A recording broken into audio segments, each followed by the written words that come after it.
This video is a brief discussion on Jung's 7 Sermons to the Dead, the mystical and philosophical extract from the Red Book that first introduced the concept of the individuation process.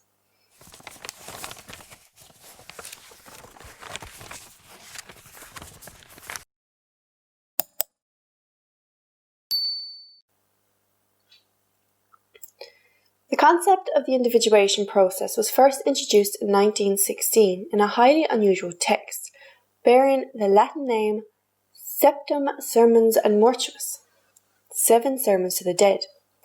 This is a collection of mystical and philosophical texts and the only part of the Red Book which Jung chose to share during his lifetime, but even so it was published privately and anonymously.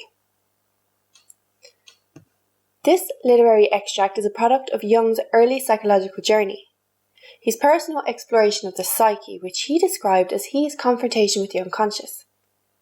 During 1913 and 1917, Jung willfully entered the imaginative and visionary states of consciousness.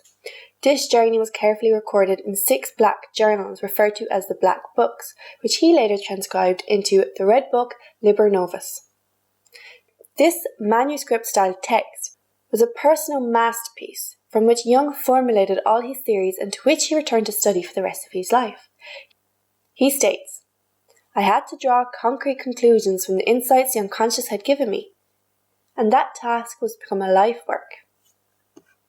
So the quotes I'm about to share are quite odd, but it is important to remember that this text was a spontaneous literary product, produced by engaging with active imagination. It contained the seed to an idea which Jung attempted to understand for the rest of his life. So I will only be discussing the first sermon, as it introduces 3 terms, pleroma, creatura, and principium individuationis. The sermon begins as follows. I begin with nothingness. Nothingness is the same as fullness.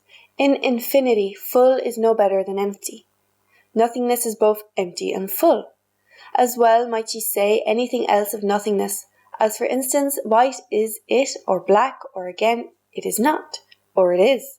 A thing that is infinite and eternal has no qualities, since it has all qualities. The nothingness or fullness we name the pleroma. So the term pleroma here is referring to an unconscious psychological state, which can be seen in early tribal communities and children. According to Jung, we all start life as part of the pleroma, or a collective, and develop our personality from a conventional outer world, our family, friends, school, and religion. So following this statement, Jung introduces the term creatura. He describes, distinctiveness is creatura. It is distinct. Distinctiveness is its essence, and therefore it's distinguished. Therefore, man discriminates because his nature is distinctive. So the creatura exists in contrast to the pleroma. It refers to the individual who is distinct from their surroundings and cultural influence. This involves an integration of the inner and outer world, becoming conscious of the pleroma and distinguishing yourself from it. The development of the creatura generally begins to happen in adolescence when a person develops a persona.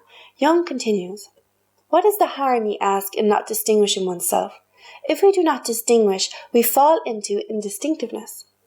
We fall into the pleroma itself and cease to be creatures. We are given over to dissolution and nothingness. This is the death of the creature. Hence, the natural striving of the creature goes towards distinctiveness, fights against the primeval perilous sameness. This is called the principium individuationis, and this principle is the essence of the creature. In this quote, Jung introduces individuation, describing it as something which is essential, a fundamental drive to distinguish oneself from their surroundings. To become your own individual, you must create distinctions and separate from cultural forces to become who and what you naturally are. So according to this sermon, to distinguish yourself from the pleroma, you need to identify the pleroma's qualities, which exist as pairs of opposites, such as good and evil, beautiful and ugly, light and dark. Jung poetically advises, when we strive after the good and beautiful, we thereby forget our own nature, which is distinctiveness, and we are delivered over to the qualities of the pleroma, which are pairs of opposites. We labour to attain to the good and beautiful, yet at the same time we also lay hold of the evil and the ugly. since in the pleroma these are one with the good and beautiful. When, however, we remain true to our own nature, which is distinct, we distinguish ourselves from the good and beautiful, and therefore at the same time from the evil and ugly.